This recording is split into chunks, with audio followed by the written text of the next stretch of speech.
Vegem com ho fem per resoldre una resta important. Suposem que tenim un nombre, el 47 per exemple, i n'hi hem de restar 28.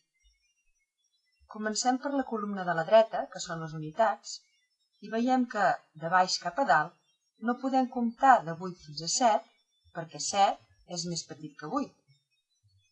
Aleshores el que fem és emportar-nos una desena de les 4 que tenim al davant, de tal manera que les 7 unitats que teníem es converteixen en 17.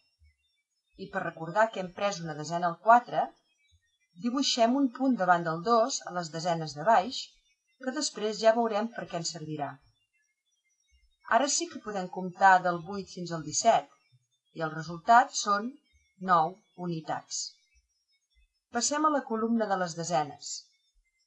Teníem un punt al que li donem valor d'1 i el sumem al 2, de tal manera que el 2 de baix se'ns converteix en un 3.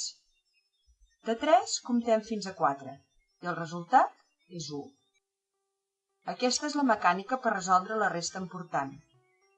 Al començament podem fer trampa i escriure l'1 i el puntet per agafar seguretat, però tan aviat com puguem haurem de fer tot el procediment amb el cap.